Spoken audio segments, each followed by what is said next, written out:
नमस्कार साथियों, मैं हूं उमेश कुमार और स्वागत करता हूं आप सभी का अपने इस YouTube channel U plus plus academy में। तो साथियों, मैं आपको बता रहा था केमिकल प्रॉपर्टीज ऑफ अल्कोहल्स के बारे में, जिसके ऊपर मैंने 2 वीडियो ऑलरेडी अपलोड कर दिए हैं। ये केमिकल प्रॉपर्टीज ऑफ अल्कोहल का तीसरा वीडियो है, यानी कि थर्ड पार्ट। तो चलिए आगे बढ़ते हैं और आज पे फोकस करते हैं।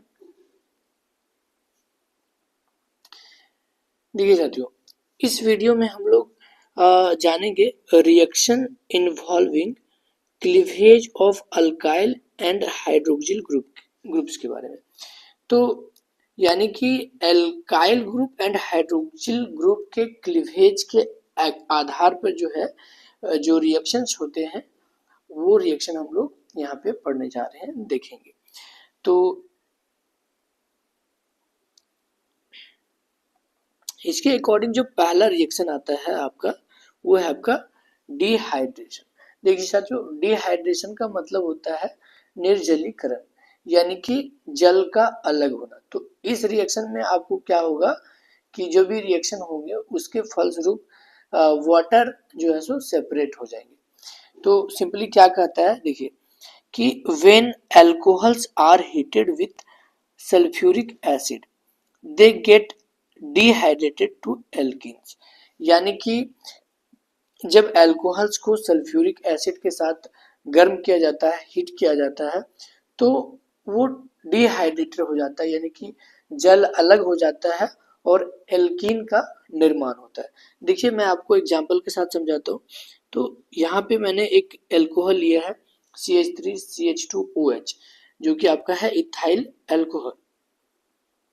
अब मैंने इसको H2SO4 और H2SO4 के साथ हीट किया है, टेम्परेचर लिया है 433 से 443 केल्विन का। तो जब अल्कोहल यानी कि इथाइल अल्कोहल को H2SO4 के साथ गर्म कर रहे हैं, तो क्या हुआ, यहाँ पे मुझे एल्कीन मिल गया है। यानी कि ये कौन सा एल्कीन हो गया, तो सिंपली ये इथीन है। अब यहाँ पे आप देख सकते हैं कि H2O वाटर सेपरेट हो गया है, अलग हो गया। तो इसी को हम लोग कहते हैं डिहाइड्रेशन। तो यहाँ पे आपको करना कुछ नहीं है, सिंपली कैसे रिएक्शन होगा, तो सिंपली कुछ नहीं करना, आपको यहाँ से एल्कोहल ले लेना है, 2 कार्बन 3 कार्बन जो भी है, आपको एल्कोहल ले लेना और उसको हीट करना है विथ H2SO4। तो जब आप हीट कीजिएगा तो आपको याद रखना है कि यहाँ पे आपको एल्कीन ही मिलने वाला है, और एल्कीन का क्या पहचान है कि उसमें डबल बॉन्ड आपका होगा। तो जितना कार्बन यहाँ पे आप लीजिएगा, बस आपको यहाँ पे उतना कार्बन वाला एल्कीन बना देना है, ठीक है। तो उसके बाद फिर प्लस में आपको ऑलवेज H2O वाटर को लिख देना है। तो ये आपका रिएक्शन कराने का तरीका होगा। चलिए अब आगे बढ़ते हैं। देखिए साथियों, जो दूसरा रिएक्शन है आपका आगे, वो है ऑक्सीडेशन।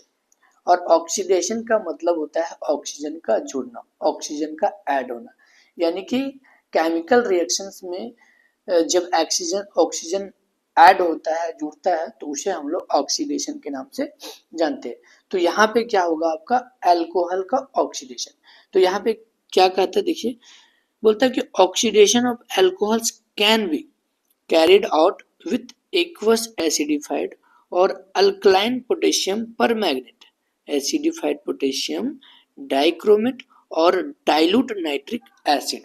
कहने का मतलब क्या है साथियों, कि कह रहा है कि अल्कोहल का जो ऑक्सीडेशन होगा वो एसिड अल्कलाइन, यहाँ से ध्यान दीजिएगा, अल्कलाइन पोटेशियम पर मैग्नेटेड। अल्कलाइन का मतलब होता है आपका क्षारीय, ठीक है। पोटेशियम पर मैग्नेट, पोटेशियम पर मैग्नेट याद रखिएगा, इसका फॉर्मूला होता है KMnO4। और दूसरा आगे याद रखिएगा एसिडिफाइड पोटेशियम डाइक्रोमेट। एसिडिफाइड का मतलब होता है अम्लीकृत, और पोटेशियम डाइक्रोमेट का फॉर्मूला होता है K2Cr2O7। और डाइल्यूट नाइट्रिक एसिड, तो डाइल्यूट नाइट्रिक एसिड का जो फॉर्मूला है आपका हो गया HNO3। तो सिंपली यहाँ पर कहने का मतलब ये है कि जो अल्कोहल का ऑक्सीडेशन होगा वो alkaline KMnO4 acidified K2Cr2O7 and dilute nitric acid के प्रेजेंस में होगा। ठीक है, इसके बगैर जो है सो अल्कोहल्स का ऑक्सीडेशन नहीं हो सकता। सिंपली आगे कहता है कि the ease of oxidation and the nature of products obtained depend on type of alcohols employed. कहने का मतलब है कि जब भी अल्कोहल्स का ऑक्सीडेशन होगा तो जो प्रोडक्ट बनेगा, ठीक है, जो प्रोडक्ट बनेगा तो उस प्रोडक्ट की जो प्राप्ति होगी और जो उसका नेचर होगा वो डिपेंड करता होगा अल्कोहल्स के टाइप्स पे। तो अल्कोहल के टाइप्स पे डिपेंड करेगा। और अल्कोहल का टाइप्स कहने का मतलब है कि आपका प्राइमरी अल्कोहल है, सेकेंडरी अल्कोहल है या टर्शियरी अल्कोहल है। तो ये डिपेंड करेगा कि किस अल्कोहल का ऑक्सीडेशन हो रहा है।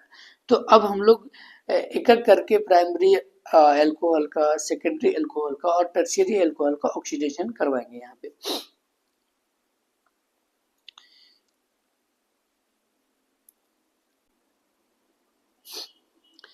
तो अब समझते हैं कि प्राइमरी अल्कोहल्स का ऑक्सीडेशन कैसे होता है। तो यहाँ पे देखिए क्या कह रहा है, primary alcohols they are easily oxidized to aldehydes and then to acids containing the same number of carbon atom as the original alcohols। मतलब कहने का मतलब ये है कि जब प्राइमरी अल्कोहल्स का ऑक्सीडेशन करवाया जाता है तो वो इजीली ऑक्सीडाइज्ड हो जाते हैं। तो फर्स्ट में वो हमें एल्डिहाइड्स देते हैं, उसके बाद फिर अगेन वो हमें एसिड्स देते हैं। एसिड्स कहने का मतलब कार्बोक्सिलिक एसिड वहाँ पे हमें मिलेगा, और वो भी same number of carbon atom. तो जितना कार्बन का हम लोग अल्कोहल लेंगे उतना ही कार्बन का हमें एल्डिहाइड मिलेंगे और उतना ही कार्बन का हमको कार्बोक्सिलिक एसिड मिलेगा। तो आइए हम लोग इसको विद द एग्जांपल समझते हैं, रिएक्शन देखते हैं। तो यहाँ पर मैंने प्राइमरी अल्कोहल ले लिया। प्राइमरी अल्कोहल क्या होता है? प्राइमरी अल्कोहल एक ऐसा अल्कोहल है जहाँ पे जो OH होगा, तो OH उस कार्बन एटम से अटैच्ड होगा जो कि अगेन एक ही कार्बन से जुड़ा होगा, अटैच्ड होगा। ठीक है, तो वो होता है आपका प्राइमरी अल्कोहल्स। तो यहाँ पे मैंने प्राइमरी अल्कोहल्स ले लिए जो कि आपका है इथाइल अल्कोहल। अब जब मैंने फिर प्राइमरी अल्कोहल को मैं क्या कर रहा हूँ, ऑक्सीजन के साथ रिएक्ट करवा रहा हूँ ताकि ऑक्सीडाइजेशन हो सके, ऑक्सीडेशन हो सके। ठीक है, तो जब मैंने इथाइल अल्कोहल को ऑक्सीजन के साथ अभिक्रिया करवाया तो क्या हुआ कि हमें मिल गया यहाँ पे एल्डिहाइड। देखिए एल्डिहाइड का क्या पहचान हो, CHO। ठीक है, तो यहाँ पे मुझे क्या मिला, एसिटल्डिहाइड, जो कि एक क्या है, एल्डिहाइड। अब अगेन फिर से इसको ऑक्सीजन के साथ रिएक्ट करवाते हैं तो ऑक्सीडेशन होता है फिर से। तो जब दोबारा से ऑक्सीडेशन होता है तो हमें क्या मिलता है, देखिए यहाँ पे OH। ठीक है, तो हमें मिलता है क्या, CH3CO फिर OH, जो कि क्या है, एक कार्बोक्सिलिक एसिड है। कार्बोक्सिलिक एसिड का क्या पहचान है, COOH, ये उसका ग्रुप है। तो ये हमें मिल गया एसिटिक एसिड। तो मैंने देखा क्या, जब भी प्राइमरी अल्कोहल्स का हम लोग ऑक्सीडेशन करवाते हैं तो फर्स्ट में हमें एल्डिहाइड मिलता है, देन कार्बोक्सिलिक एसिड मिलता है, और वो भी कार्बन एटम जो है सेम रहता है। आगे अब सेकेंडरी अल्कोहल्स को हम लोग देखते हैं कि उसका ऑक्सीडेशन कैसे होता है। तो कहता है कि secondary alcohols on oxidation first give ketones with the same number of carbon atoms. Ketones further oxidized only on drastic treatment to give acid lesser number of carbon atom. क्या कहता है साथियों, समझिएगा कि जब हम लोग सेकेंडरी अल्कोहल का ऑक्सीडेशन करवाते हैं तो फर्स्ट में वो हमें कीटोन देता है, और अगेन जब कीटोन को फिर फर्दर ऑक्सीडाइज करवाया जाता है तो क्या होता है, हमें एसिड मिलता है, कार्बोक्सिलिक एसिड मिलता है। और लेकिन क्या होता है, कार्बन एटम जो है वो घट जाता है। तो फर्स्ट में क्या होता है कि जब भी हम लोग सेकेंडरी अल्कोहल का ऑक्सीडेशन करवाते हैं तो फर्स्ट में हमें कीटोन मिलता है, वो भी same number of carbon atom का, और अगेन जब कीटोन्स का ऑक्सीडेशन करवाते हैं तो हमें क्या मिलता है, कार्बोक्सिलिक एसिड। और कार्बोक्सिलिक एसिड में क्या होता है कि कार्बन की संख्या पहले वाले की अपेक्षा घट जाती है। तो आइए हम लोग एग्जाम्पल के साथ समझते हैं। देखिए यहाँ पे मैंने सेकेंडरी अल्कोहल ले लिया है। सेकेंडरी अल्कोहल का मतलब है कि अल्कोहल यानी कि OH जिस कार्बन से अटैच्ड है वो किसी और दो कार्बन से अटैच्ड होगा, तो वो होगा आपका सेकेंडरी अल्कोहल। तो जब सेकेंडरी अल्कोहल को मैंने ऑक्सीजन के साथ रिएक्ट करवाया ऑक्सीडेशन करवाने के लिए, तो क्या हुआ, हमें मिला है यहाँ पे कीटोन। और कीटोन का पहचान क्या है, CO। ठीक है, अब जब कीटोन्स को अगेन हम लोग ऑक्सीडेशन करवाते हैं यानी कि ऑक्सीजन के साथ रिएक्ट करवाते हैं तो हमें मिलता है क्या, एसिड यानी कि कार्बोक्सिलिक एसिड। और कार्बोक्सिलिक एसिड का क्या पहचान है, COOH। लेकिन यहाँ ध्यान दीजिएगा, यहाँ पर कार्बन की संख्या कितनी है, 1, 2 और 3। यहाँ पर भी 1, 2 और 3, लेकिन यहाँ पे ध्यान दीजिएगा कार्बन की संख्या सिर्फ और सिर्फ 2 ही है। ठीक है, तो ध्यान दीजिएगा क्या हो रहा है कि यहाँ पर जितना कार्बन की संख्या है वहां पर भी उतना ही कार्बन की संख्या है, लेकिन यहाँ पे कार्बन की संख्या घट जाती है। तो यही कहता है कि जब भी हम लोग सेकेंडरी अल्कोहल्स को ऑक्सीडेशन करवाते हैं तो क्या होता है कि फर्स्ट में हमें कीटोन देता है और same number of carbon atom का देता है, लेकिन अगेन जब कीटोन का ऑक्सीडेशन करवाते हैं तो क्या होता है, हमें एसिड मिलता है, कार्बोक्सिलिक एसिड, लेकिन वहां पे कार्बन की संख्या कम हो जाती है। अब आइए हम लोग टर्शियरी अल्कोहल को जो है सो ऑक्सीडेशन करवाते हैं, क्या होता है देखते हैं। कहता है कि tertiary alcohols fail to undergo oxidation in neutral और अल्कलाइन सॉल्यूशन। मतलब कहता है कि जब टर्शियरी अल्कोहल को ऑक्सीडेशन करवाया जाता है तो उसका ऑक्सीडेशन नहीं होता है न्यूट्रल और अल्कलाइन, मतलब न्यूट्रल कहने का मतलब उदासीन और क्षारीय सॉल्यूशन में जो है सो उसका ऑक्सीडेशन नहीं होता है। However, with the acidic oxidizing agent, ठीक है, they are oxidized to give ketones and acid containing a smaller number of carbon atoms than the original। मतलब जब क्या होता है कि जब भी टर्शियरी अल्कोहल्स का ऑक्सीडेशन करवाया जाता है तो अल्कलाइन और न्यूट्रल सॉल्यूशन में तो उसका ऑक्सीडेशन होता ही नहीं, लेकिन कभी कभी क्या होता है कि एसिड ऑक्सीडाइजिंग एजेंट के साथ, मतलब अम्लीय एसिडिक सॉल्यूशन ये समझ लीजिए, तो जब उसके साथ ऑक्सीडाइज करवाया जाता है तो ऑक्सीडेशन होता है और फर्स्ट में हमें कीटोन मिलता है और देन फिर उसका अगेन ऑक्सीडेशन करवाते हैं तो क्या होता है, हमें एसिड मिलता है, लेकिन क्या होता है, कार्बन की संख्या पहले ओरिजिनल वाले अल्कोहल की तुलना में कम होती है। देखिए एग्जाम्पल के विद एग्जाम्पल हम लोग समझने की कोशिश करते हैं।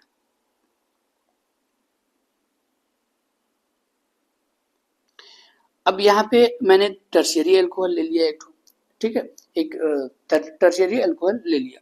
टर्शियरी अल्कोहल क्या होता है कि OH जिस कार्बन एटम से अटैच्ड होगा वो अगेन 3 कार्बन एटम से अटैच्ड होगा। ठीक है, तो ये होगा आपका टर्शियरी अल्कोहल। तो टर्शियरी अल्कोहल मैंने ले लिया और इसको ऑक्सीडेशन करवाने के लिए मैंने ऑक्सीजन के साथ रिएक्ट करवाया। जैसे ही ऑक्सीडेशन के मतलब जैसे ही हम लोग ऑक्सीजन के साथ रिएक्ट कराते हैं तो हमें क्या मिलता है, कीटोन मिलता है। तो कीटोन मिलता है और कीटोन का पहचान है CO। ठीक, तो यहाँ पे कीटोन मिल गया और उसके साथ साथ कार्बन डाइऑक्साइड और वाटर जो है सो बाहर चला गया। ठीक है, सेपरेट हो गया। अब अगेन जो है सो हम लोग कीटोन का ऑक्सीडेशन करवाते हैं। ठीक है, अगेन हम लोग कीटोन का ऑक्सीडेशन करवाते हैं, उसको हम लोग ऑक्सीजन के साथ रिएक्ट करवाते हैं तो हमें क्या मिलता है, एसिड मिलता है, कार्बोक्सिलिक एसिड। और कार्बोक्सिलिक एसिड का क्या पहचान है, COOH। उसके साथ साथ CO2 और H2O सेपरेट हो जाता है। अब देखिए यहाँ पे हुआ क्या, यहाँ पे कितनी कार्बन की संख्या है, 4, और यहाँ पे कितनी है, 3। तो यहाँ से यहाँ तक कार्बन की संख्या 1 घट गया और यहाँ पे कितनी कार्बन की संख्या है, 3, और यहाँ पे कितनी है, यहाँ पे कार्बन की संख्या कितनी है, 3, और यहाँ पे कितनी है, 2। तो यहाँ पर भी एक कार्बन लेस हो गया है। ठीक है। तो याद रखिएगा कि यह जब टर्शियरी फर्स्ट में तो टर्शियरी अल्कोहल अल्कलाइन और न्यूट्रल सॉल्यूशन में तो ऑक्सीडाइज होता ही नहीं, लेकिन एसिडिक सॉल्यूशन या ऑक्सीडाइजिंग एसिडिक ऑक्सीडाइजिंग रिएजेंट के साथ क्या होता है कि इनका ऑक्सीडेशन पॉसिबल होता है कभी कभी। तो ये सबसे फर्स्ट हमें ऑक्सीडेशन करने पर हमें कीटोन देते हैं लेशर नंबर कार्बन, और उसके बाद फिर कीटोन से ऑक्सीडेशन होके हमें एसिड देते हैं, वो भी lesser number of carbon atom. ठीक है, अब आइए हम लोग तीसरा रिएक्शन पढ़ते हैं।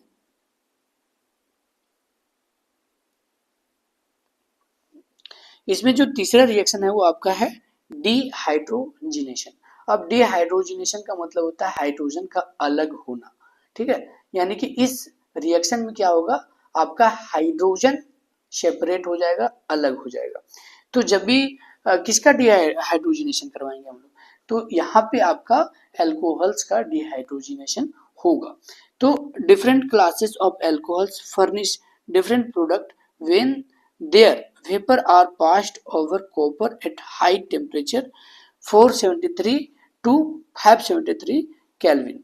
मतलब कहने का मतलब है कि जो हम लोग डिफरेंट डिफरेंट टाइप के अल्कोहल्स लेंगे, डिफरेंट डिफरेंट टाइप अल्कोहल कहने का मतलब है कि primary alcohol, secondary alcohol, tertiary alcohol, जब उनका हम लोग डिहाइड्रोजिनेशन करवाएंगे तो क्या होता है, कैसे होता है, तो जब उनका वेपर को कॉपर के साथ, ठीक है, furnish different product when their vapour are passed over the copper.